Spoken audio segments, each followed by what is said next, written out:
Bem-vindos a mais um episódio da série Crise e Horizonte no Futebol, um programa do Foot Talks. E nós temos a honra aqui de receber personalidades incríveis no mundo do futebol. E hoje, de maneira muito especial, Milton Leite, que dispensa qualquer apresentação. Nós vamos falar um pouquinho de crise, vamos falar de horizonte, mas nós queremos começar esse bate-papo falando um pouco da visão dele sobre o jornalismo esportivo no Brasil. Milton, muito bem-vindo. Eu que agradeço, muito obrigado. Quero dizer que é um privilégio estar aqui com vocês em mais um evento da Universidade de Futebol, porque eu sou um antigo amigo do professor Medina, quem admiro profundamente, e mais do que isso, um ex-aluno de curso da Universidade do Futebol, então estou muito à vontade aqui com vocês. Para a gente começar a conversa falando sobre jornalismo esportivo, primeiro eu queria só situar, né? A gente tem, pelo menos nesses últimos 30 anos, duas grandes modificações no cenário do jornalismo esportivo e do jornalismo de uma forma geral, de mídia até no Brasil, né? O primeiro, para mim, está ali no começo dos anos 90, quando a gente tem a aparição da TV por assinatura. E o mais recente é o que nós estamos vivendo, né? Nós estamos vivendo uma grande revolução, que é a entrada dos grandes grupos de mídia, né, que não são emissoras de televisão, não nasceram como emissoras de televisão, Facebook, Google, enfim, grandes grupos de corporações de mídia que estão entrando nesse momento e estão revolucionando esse mercado. Mas só para começar lá, naquela revolução que a gente teve não faz 30 anos, né, isso historicamente é um prazo muito pequeno, quando surge a TV por assinatura no Brasil, antes você tinha uma, duas TVs abertas, né, que a gente chama, que faziam esporte, que faziam futebol na televisão, e você tinha ali jornais e ponto final, né? Além da TV por assinatura, a gente tem o início da internet ali também no comecinho dos anos 90, que ela começa a se difundir mais universalmente, digamos assim, aqui no Brasil. Você passa a ter um espaço muito maior, né? Então surgem, primeiro, dois canais de assinatura. Na época, o Sport TV começa antes, depois vem a ESPN. Eram dois canais que hoje se multiplicaram, cada um deles hoje são 3, 4. Aí você tem outros canais que entraram depois, como a Fox, por exemplo, Fox Sports. Você tem o Esporte Interativo, que embora não fosse um canal de assinatura inicialmente, mas acabou se transformando num canal exclusivo para assinantes. Então você passou a ter um espaço muito grande, na minha opinião, né? Você passou a precisar de muito mais gente, ao mesmo tempo em que as redações de jornal, por exemplo, diminuíam. Você passou a ter as TVs por assinatura e passou a ter os portais de internet, né? Como Globoesporte.com, como o All Sport, como o Terra, enfim, todo mundo. Então isso demandou muita gente. E, na minha opinião, você acabou tendo uma entrada muito grande de profissionais no mercado sem estarem devidamente preparados para isso. Então eu diria que o jornalismo esportivo ele teve uma queda de qualidade, ele passou a ter uma produção muito grande, né, em termos de quantidade, mas nem tanto em termos de qualidade, né? É óbvio que a gente tem as exceções de praxe, a gente tem muita gente boa no mercado, a gente tem muita gente que se prepara, mas para responder concretamente a sua pergunta, se a gente fosse pegar o jornalista médio esportivo hoje, eu diria que o nível dele é inferior ao que a gente já teve no passado. Não só porque a demanda ficou muito grande, mas porque a gente passou a ter um jornalismo muito rápido, né? Principalmente em função da internet. Então é sempre muito curto, sempre muito rápido, e as pessoas não têm tempo de apurar com devido cuidado, e não têm tempo de fazer um texto mais apurado. Então, se eu fosse comparar, né, o jornalista médio de 30 anos atrás, quando eu já era jornalista, para o que a gente tem hoje, eu acho que o nível caiu um pouquinho. Embora a gente não possa negar que, em termos de espaço, em termos de divulgação, de volume, né, a gente tenha muito mais hoje, graças à internet, graças às TVs por assinatura, enfim, e assim por diante. Muito bom. E é uma questão aí do jornalismo em geral, né? Mas o esporte, você chama essa atenção que ele já é bem dinâmico. E para entrar um pouco mais no futebol, eu vou passar a bola para o Medina.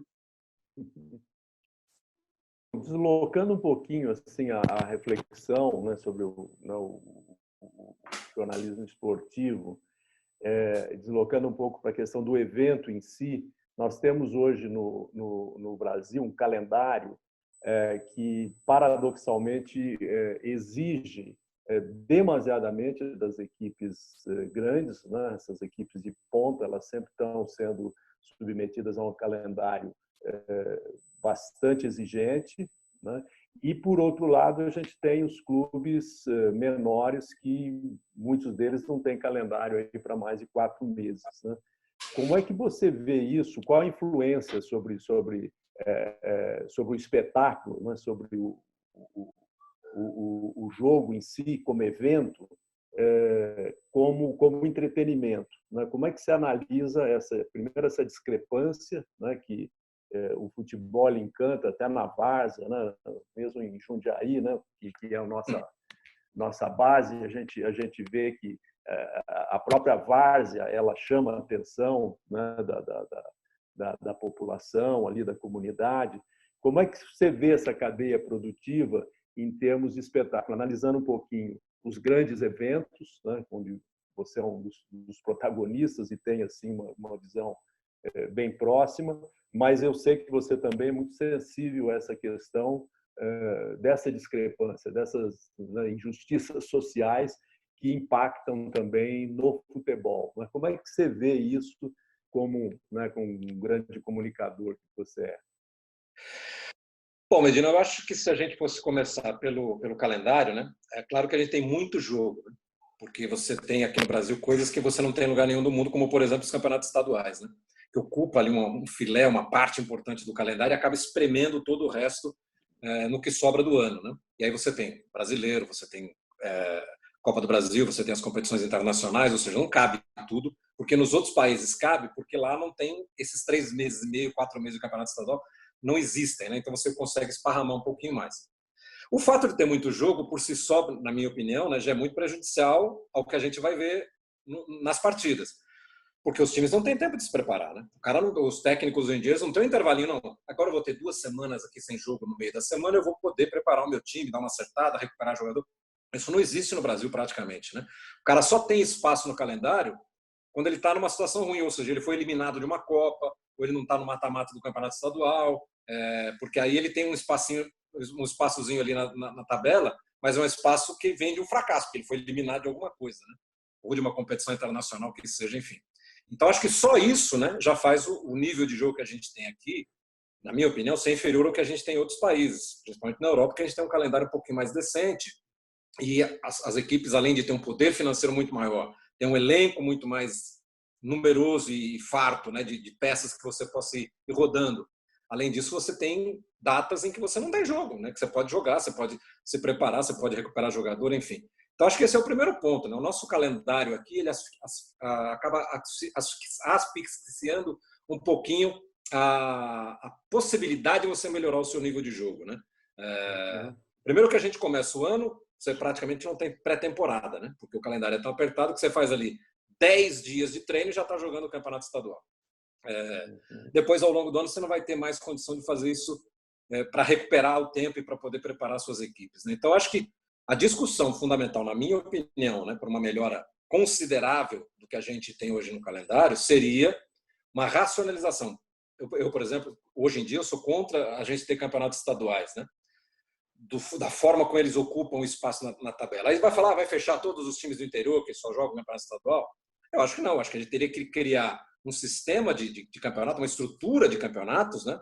Em que a gente tivesse uma nacionalização, vamos dizer assim, dos campeonatos, mas iniciando com bases regionais. Né? Então, os times do interior de São Paulo, por exemplo, fariam um pré-torneio para acessar uma série D, sei lá, da vida, ou jogar depois contra os que vierem melhor lá do Paraná, do Rio Grande do Sul. Enfim, você daria, inclusive, calendário para todo mundo o ano inteiro, porque eu acho que, como você falou, esse é um outro grande problema. Né? Equipes que não têm competições nacionais, né?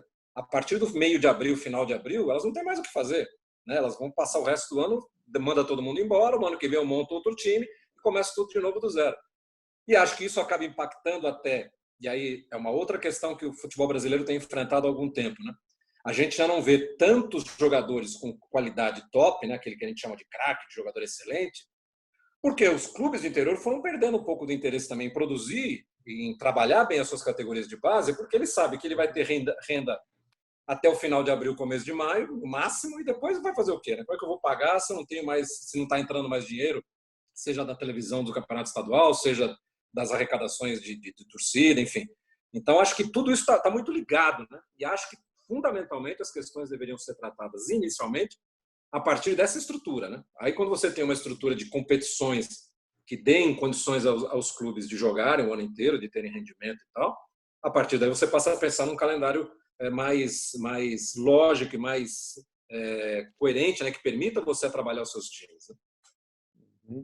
E você vê possibilidade de a gente melhorar isso assim, um entendimento entre, vamos dizer assim, os grandes protagonistas que decidem, que tomam a decisão, né? CBF,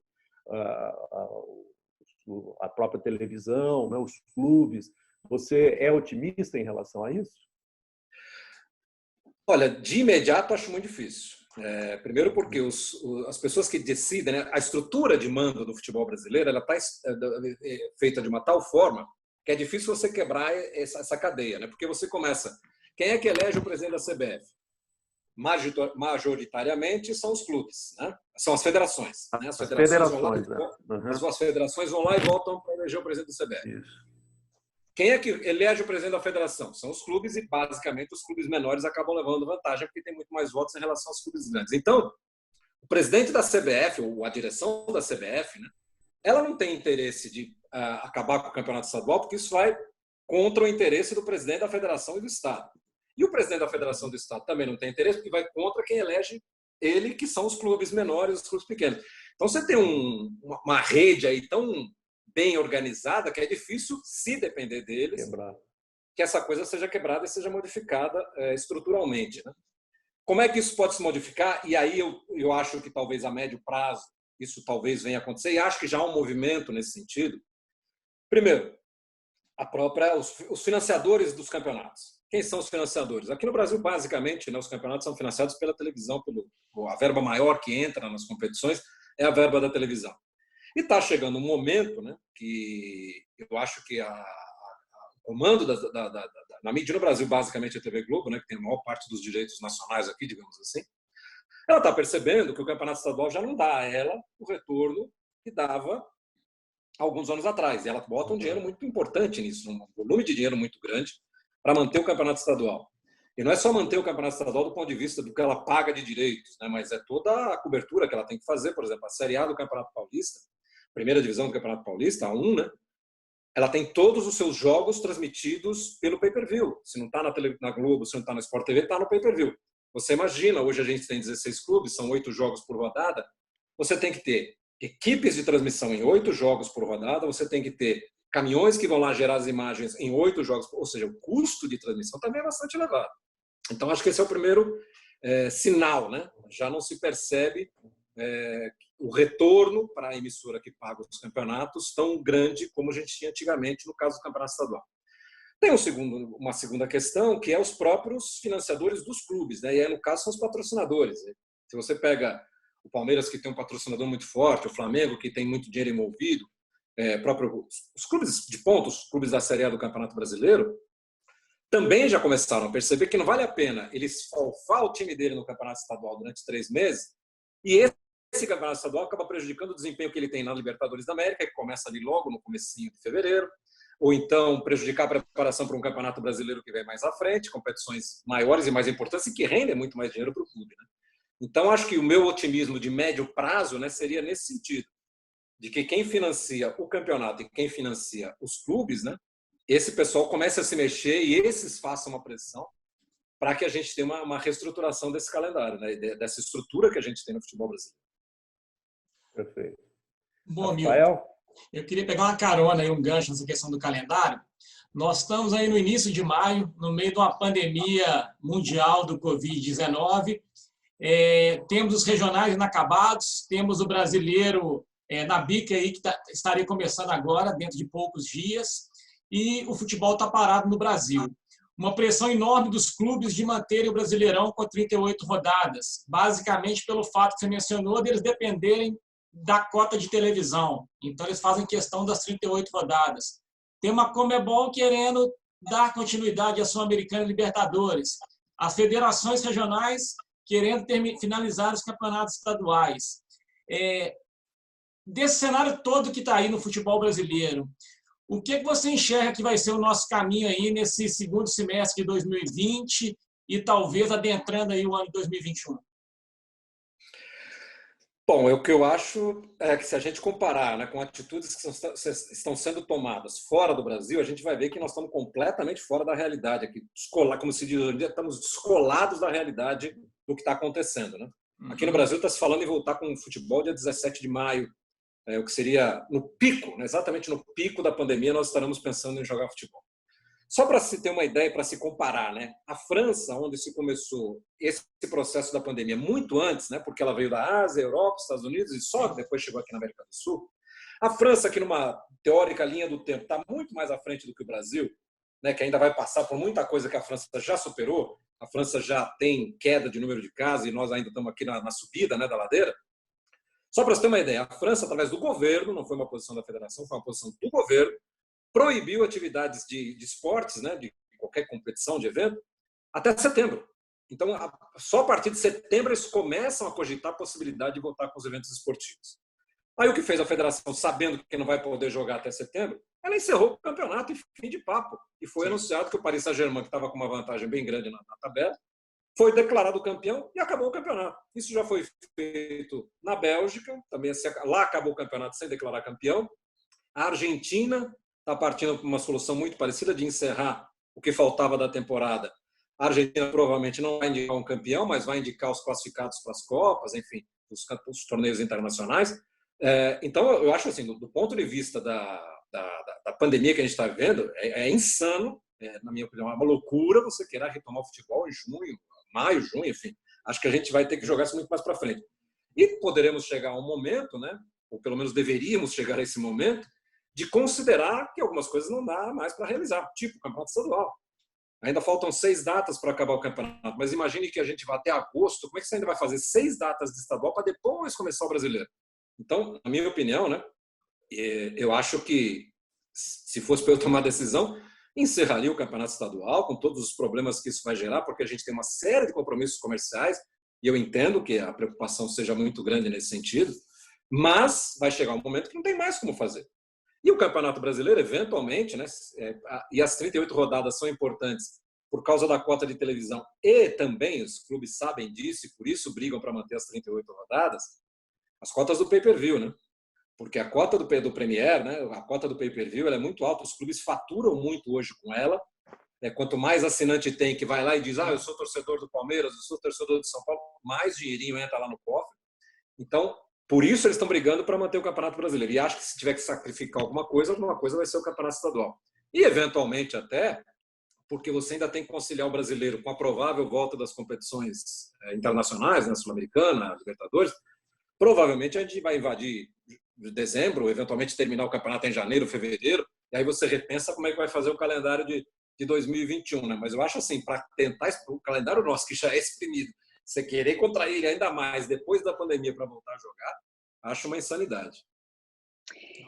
E, Milton, nós estamos falando de uma dificuldade que nem você expôs agora, né, de quase uma desarticulação aí para a gente resolver um problema grave, mas pontual, numa situação em que o controle dessa situação ele não pertence a ninguém, né? Nem no Brasil, nem fora. É uma situação atípica que está nos colocando nesse formato. Dessa dificuldade de público, de espetáculo, de conciliar, eu queria acrescentar, falando de presente e de futuro, a questão do entretenimento virtual.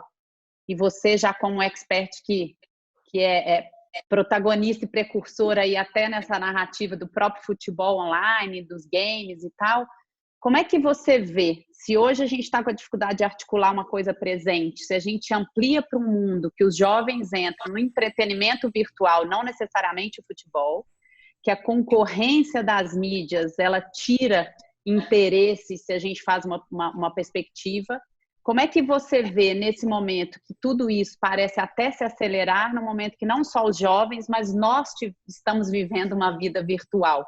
O que o futebol, na sua visão, poderia e deveria já começar a fazer para que a gente, daqui 5 anos, a gente tivesse com tanta relevância e impacto, tanto no mundo virtual quanto no mundo presencial, né? Qual que é a sua visão? Qual que é a sua dica, quase? Qual que é a sua chamada para esses dirigentes? Elô, você sabe que eu acho que, assim, aqui no Brasil, os clubes demoraram muito para acordar para essa questão da produção do marketing, de como valorizar a marca, de como você levar essa marca para um número maior de gente, né? Eu acho que a gente começou muito depois, isso já se fazia muito na Europa, a gente começou muito depois. Hoje os clubes até têm uma certa organização nesse sentido, mas, na minha opinião, ainda negligenciam muito o chamado jovem, a chamada criança. Aqui no Brasil a gente se acostumou, e isso valia para o meu tempo, né, quando eu era criança. Ah, não, futebol passa de pai para filho, então se o pai é palmeirense, o filho vai ser palmeirense, o neto vai ser palmeirense, a família inteira vai ser palmeirense, o pai leva o filho para o estádio, não sei o quê. Isso não é mais verdade, né? Isso não acontece mais. Pode até acontecer ainda, mas você não vai ganhar torcedores novos com a concorrência que a gente tem hoje aí de outras mídias. Eu vou contar uma historinha rápida. Há uns 5, 6 anos, um sobrinho da minha mulher fez aniversário. Um moleque louco por futebol, e nós fomos na festinha de aniversário dele, e tinham lá 10, 12 amiguinhos dele, todos eles eram de uma escolinha de futebol que esse meu sobrinho frequentava na época. Aí eu comecei a olhar, né, 10, 12, eles correndo pela festa, brincando de futebol lá na quadra do prédio, não sei o quê. Todos eles estavam praticamente de camisa de clube de futebol. Tinha 2 camisas de clubes brasileiros. O resto era Barcelona, era Chelsea, era Manchester United, não sei o quê. Ou seja, o fato desses campeonatos internacionais estarem sendo transmitidos na TV por assinatura, você consegue ver praticamente o mundo inteiro hoje, os clubes, né, desses lugares conseguiam captar os nossos garotos aqui em detrimento dos nossos. Ou seja, quando o pai do garoto vai a uma loja comprar uma camisa do Barcelona, ele está deixando de comprar uma do Corinthians, do São Paulo, do Flamengo, do Grêmio, enfim. É dinheiro que os clubes estão perdendo, né? E eu acho, né, que os clubes ainda não se aperceberam disso, embora esse já seja um fenômeno de algum tempo, né, praticamente acompanhando esse movimento aí que a gente tem na internet, que a gente tem nos games, que a gente tem na TV por assinatura. Então, acho que se eu entendesse alguma coisa de marketing, se eu fosse trabalhar num setor desse nos clubes, o primeiro movimento que eu faria é como é que eu vou conquistar essa garotada. Hoje até, isso é muito recente, isso deve ser de menos de 5 anos para cá. O que os clubes fizeram? Eles começaram a montar equipes de videogame. Então, hoje, o Corinthians tem lá um time de jogadores de videogame que disputam o Campeonato Brasileiro, o Campeonato Internacional. Olha que ponto nós chegamos, nós estamos exportando jogadores de videogame. Exato. Hoje, os 2 principais jogadores de videogame do Barcelona, na Espanha, são 2 brasileiros. Um deles, inclusive, foi campeão mundial, há 2 anos atrás, jogando o videogame que tem a minha voz lá que eu gravo. Então, acho que esse é o movimento, né? Você tem que começar a se aproximar desse público, não pensando que o fato de o pai dele um dia tentar levar ele num jogo de futebol vai transformar ele num jogador, num torcedor. E mais importante do que torcedor, né, Elô? Transformá-lo num consumidor de futebol. Que, no fundo, é o que interessa para os clubes. É o cara que vai comprar ingresso para ver o jogo, vai comprar o plano de sócio-torcedor, é o cara que vai comprar camisa quando o time está bem, é o cara que vai... Para nós, de mídia, é importante, porque o cara vai querer comprar o pay-per-view, vai querer assistir os jogos do time dele na televisão. Então, mais do que um torcedor, a gente tem que começar a buscar o consumidor do futebol. E acho, sinceramente, que os clubes negligenciaram muito isso ao longo dos anos, só acreditando naquela coisa, nós somos o melhor futebol do mundo, nós temos a nossa torcida leva, vai crescer por si só. Não vai. Hoje em dia, eu conheço muito garoto que torce para time europeu e não torce para time brasileiro. Não, perfeito. Não, isso é muito, muito gostoso de ouvir de você, porque também a gente aí falando um pouquinho de horizonte, de estratégia, de escolhas, o que também traz aquela miopia, né? Que a gente acaba vendo, que a gente acaba montando as nossas estratégias, como você falou, não só olhando aquilo que está posto, aquilo que está direto, acreditando numa tradição, sem enxergar as novas formas de consumo. Mas, de alguma maneira, quando a gente conversa aqui de uma proposta futebol que vai além do clube, vai além das federações, das confederações do nosso próprio país, é a miopia da gente começar a achar que o concorrente é a outra cor da camisa, né? E, na realidade, acho que para o futebol como um todo, como você falou, a gente tem que ir para uma outra conversa. E acho, para completar, inclusive, que os clubes deveriam perceber que esse movimento, como você disse, ele tem que ser conjunto. Os clubes têm que remar todos numa direção só, entendeu? Não posso ser, não, porque eu sou Corinthians, imagina que eu vou me reunir com o cara do Corinthians, do Palmeiras ou do São Paulo para tratar de uma coisa... Não, esse é o interesse de todos, é o interesse das confederações, é o interesse da televisão, é o interesse dos clubes, de todo mundo, né? Que as coisas caminhem para a gente conquistar essas pessoas, porque são pessoas que vão comprar as coisas, são pessoas que vão assistir os jogos, vão comprar os pacotes de pay-per-view, vão assistir os jogos na Globo, no Sport TV, enfim. Na verdade, esse deveria ser um movimento conjunto. Os clubes deveriam estar fazendo isso junto para conseguir resultados. Para a gente completar aí, se a gente não tiver esse olhar mais ampliado, no mínimo o primeiro passo vai ser frequentar as festinhas com os meninos das camisas mais listradas, né? De outras cores. Eu vou passar para o Medina, que ele vai fazer aí a mensagem final, vai bater mais uma bola contigo. Valeu.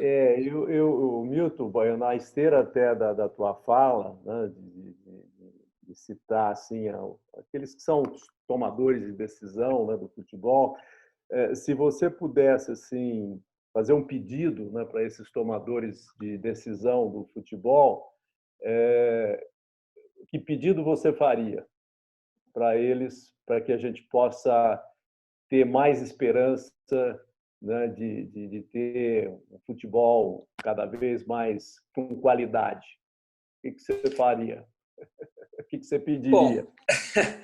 Bom, a primeira coisa que eu pediria seria para que eles percebessem, né, que esse barco só vai para frente se todo mundo remar para o mesmo lado, né? Então, os interesses têm que ser conciliados, as rivalidades têm que ser conciliadas, mas o caminho é um só para todo mundo, né? Então, todo mundo tem que fazer esse barquinho rumar para o mesmo lado. Acho que eles deveriam todos sentar, e aí quando eu falo todos, são os clubes, os grandes e os pequenos, são as confederações, são as empresas que estão em volta, aí, que é o caso da mídia, né, das transmissões, enfim, e perceberem, né, que ou a gente altera o panorama que a gente tem hoje no Brasil, porque se você pegar o Brasil de 30 anos para cá, que coincide um pouco com tudo isso que a gente está falando, né, de crescimento de muitas mídias e plataformas e tudo isso, e crescimento, sobretudo, do futebol europeu para nós aqui, a gente vai perceber que nesses últimos 30 anos, o futebol brasileiro, tecnicamente, deixou de ser o melhor do mundo. A gente pode até ganhar alguma coisinha de vez em quando, mas ele deixou de ser o melhor do mundo. Hoje ninguém tem coragem de dizer, não, a seleção brasileira não tem para ninguém. Não, isso passou, isso é passado. Outros lugares hoje fazem trabalhos muito mais bem estruturados do que os nossos, de formação de jogadores, de estruturação de campeonatos, de desenvolvimento do seu próprio planejamento de seleção, que a gente ainda não faz. Então, a gente tem que, primeiro, ter essa humildade de reconhecer que deixamos de ser a pátria do futebol, os melhores do mundo, em tudo o que a gente sempre achou. E como é que a gente pode mudar isso, né? Então, a primeira discussão que eu acho que tem que haver, e aí seria o meu pedido, né? Você começar a pensar numa reestruturação geral do que a gente tem no cenário de competições de futebol profissional no Brasil, né? Então, você pensar no campeonato estadual, não, vamos deixar de pensar pequeno no campeonato estadual, vamos pensar no campeonato regional aqui para times que não estão em competições nacionais. Então, você pega, por exemplo, você junta Rio Grande do Sul e Santa Catarina, o Paraná pode fazer um torneio com o Mato Grosso do Sul, São Paulo, que tem uma força maior do interior, pode ter um torneio só dele, o Rio de Janeiro se junta com Minas e Espírito Santo, enfim. Você cria situações regionais de divisões inferiores para, a partir daí, você projetar um calendário para o ano inteiro para essas equipes, porque daí elas teriam uma consequência lá no final, né, desses torneios. Você tem o acesso a um campeonato da Série D, enfim, Série E, Série F, enfim, a gente pode criar mais campeonatos, né? A questão não é essa. Você vai ter, inclusive, gente interessada em acompanhar isso. E acho que isso tem que ser feito muito profissionalmente. Acho que isso tem que ser feito, inclusive, com aquilo que eu falei um pouquinho atrás, com muita base de marketing, você fazer uma grande pesquisa com as pessoas, o que elas estão querendo no futebol, como é que você pode atrair as pessoas para o futebol e como é que você faz esse tipo... Porque você pensa, vamos fazer um torneio entre Santa Catarina e Rio Grande do Sul, ninguém vai querer assistir, televisão nenhuma vai transmitir e tal. Por isso que aí entra o fator marketing, o fator de você tentar conquistar espaços na mídia, na televisão, enfim.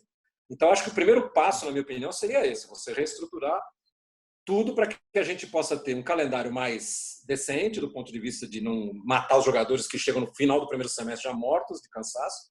Você ter uma condição de possibilitar que os times se desenvolvam, que o futebol seja mais bonito de ver. Porque, Medina, uma coisa muito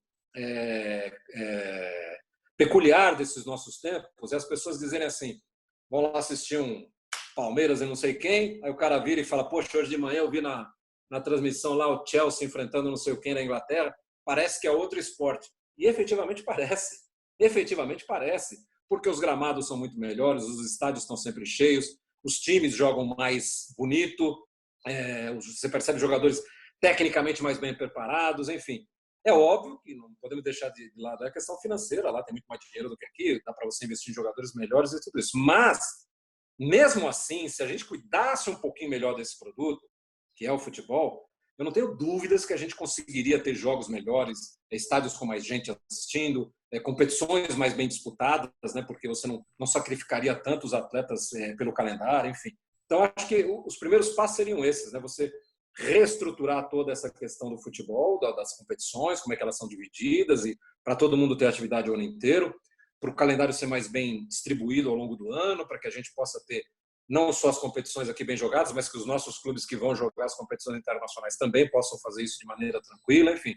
Eu acho que tudo parte daí. Eu acho difícil a gente conseguir algum outro tipo de progresso do ponto de vista da qualidade do jogo, do ponto de vista de atrair mais gente para o jogo, né? Se não for por aí, né? Eu acho muito difícil. Maravilha, Milton. Teríamos, né, vontade de continuar aqui indefinidamente, mas é o formato e acho que agradeço muito, né, em nome da Universidade de Futebol, né, do Rafael, e agradeço também aí o suporte que o Bruno deu. E de coração, Milton, muito obrigado mesmo, tá? Medina, eu que agradeço. Vocês são sempre muito gentis comigo, sempre muito cordiais, então agradeço muito mais uma vez a oportunidade, porque eu sei que é um trabalho bacana que vocês estão fazendo, importante, então te agradeço muito, a Elô, o Rafael, o Bruno lá, que sempre que precisarem de mim, eu estou às ordens aqui, tá bom?